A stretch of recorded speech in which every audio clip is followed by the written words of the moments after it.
Wewe ni kijana mwenye future. Waislamu tumwombe sana Rais wetu wa Jamhuri ya Muungano wa Tanzania. Mheshimiwa Rais anafanya kazi kubwa sana. Sisi kama watu wa Tanga ni mashahidi kwa kazi kubwa Rais anaifanya. Tumekuwa kwa miaka yote kama watu wa Tanga tukililia vitu viwili vikubwa. Ukiacha mambo mengine yote ya kimaendeleo, lakini tumekuwa tukililia bandari ya Tanga iweze kufunguka ambayo ndio uchumi mkubwa wa Tanga. Lakini tumekuwa tukililia viwanda kwenye mkoa wa Tanga. Sababu watoto wetu, vijana wetu kiamka mahala pa kwenda asubuhi hawana, kila mmoja abidi atafute pikipiki au bodaboda, si wote watakuwa bodaboda, si wote watakuwa madereva. Lakini tukamwomba Mheshimiwa Rais atusaidie kuifungua bandari ya Tanga. Alhamdulillah, Mheshimiwa Rais ameweka pale bilioni 429. Kina kwenye bahari yetu kimeongezeka, kimekuwa kikubwa kiasi ambacho sasa inasababisha meli kubwa. Maana wakati ule meli kwa zikuja lazima zifunge nanga nje kabisa, alafu yaende Matishari yakachukua makontena yaje yashushwe hapa. Kwa hiyo unakuta sasa gharama ya uendeshaji ilikuwa ni kubwa. Kwa hiyo mfanya biashara anaona kwamba anatumia gharama kubwa sana, alete meli kishakuja nje ya Matishari. Kwa hiyo na mwisho siku alikuwa akiumia ni mtu wa mwisho kabisa, kwa sababu biashara mwisho wa siku kosti zote hizi gharama zote zinapotumika, maana yake na yeye hawezi kukubali kuzilipa yeye kama yeye, lazima ataongeza thamani ya ile bidhaa. Akiongeza thamani ya bidhaa, maana yake atakaumia ni yule mtu wa mwisho kabisa. Rais akasema nawaonea huruma watu wa Tanga, nawaonea huruma wa Tanzania, ndio akaweka fedha ya kutosha pale, na bado sasa anakwenda kuendelea kuhakikisha anatenga fedha kwamba kuendelea kuchimba na kujenga gati nyingine katika bandari yetu ya Tanga. Leo tunaona watu wa Tanga sasa barabara zimekuwa ni finyu, hasa kutoka kwenda zako nje ya mkoa wetu kwa Dar es Salaam, Moshi na Arusha. Kuna barabara kwa finyu, magari yameongezeka, foleni zimekuwa ni kubwa. Ni kwa sababu bandari inafanya kazi ya kutosha. Na lengo la Mheshimiwa Rais bandari hii azidi kuipanua ili mambo yazidi kuwa vizuri katika mkoa wetu wa Tanga. Ndio maana tumemuomba sasa, kwa kuwa bandari inafanya kazi sana sasa hivi na itaendelea kufanya kazi kubwa, tumemuomba tusaidie kufungua mkoa wa Tanga kwa barabara za kimkakati.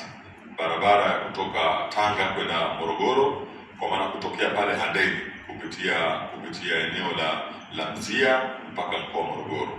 Lakini barabara pia hii ya Tanga Pangani Sadani Bagamoyo inaendelea vizuri, kipande hiki cha kutoka Tanga na Pangani, lakini pia kutoka kule kwetu Pangani pamoja na daraja la mto Pangani kuelekea mpaka Bagamoyo, kuunganisha mkoa wa Pwani pamoja na mkoa wa Tanga. Lakini barabara nyingine tunaomba Mheshimiwa Rais, ambayo sasa hivi kwenye mchakato wa mwisho, ni barabara kutoka Tanga kwenda Singida, kwa kutokea pale Handeni na Kibirashi Kilindi ile mpaka Singida, ambao watu wanaotoka Mwanza, Shinyanga, Mara, Singida yenyewe, Manyara wanaweza kupitia barabara hiyo kuja kufuata bidhaa kwenye bandari ya Tanga na kuleta bidhaa zao nyingine ambazo zisafiri kwenda nje ya nchi yetu kupitia mkoa wa Tanga. Maana yake ni kwamba mkusanyiko na mzunguko wa fedha ndani ya jiji la Tanga na ndani ya mkoa wa Tanga utakuja kuwa ni mkubwa sana kuliko sasa hivi tunavyoona. Kwa hiyo hiyo ni kazi kubwa Mheshimiwa Rais anaifanya. Yaani hiyo ni sehemu chache tunayozungumza. Acha swala la viwanda.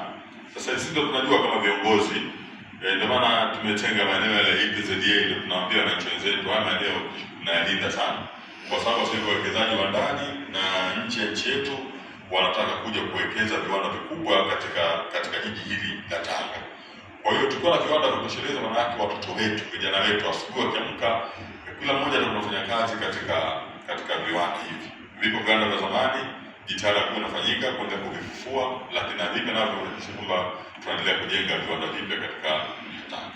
Ndugu zangu, mtu wa aina hii anayefanya haya kwa kuupenda mkoa wetu wa Tanga, sisi watu wa Tanga, bila kujali itikadi za vyama, dini, lazima tumuombee mtu huyu. Mwenyezi Mungu ampe afya njema, Mwenyezi Mungu amuondolee mitihani. Wanaomchukia, Mwenyezi Mungu abadilishe mioyo yao, waelewe rais huyu anachokifanya, waelewe lengo la rais huyu ni nini katika nchi yake, kutaka maendeleo katika Jamhuri ya Muungano hii ya Tanzania. Ndugu zangu, kwa kusema haya nashukuru sana kwa nafasi hii.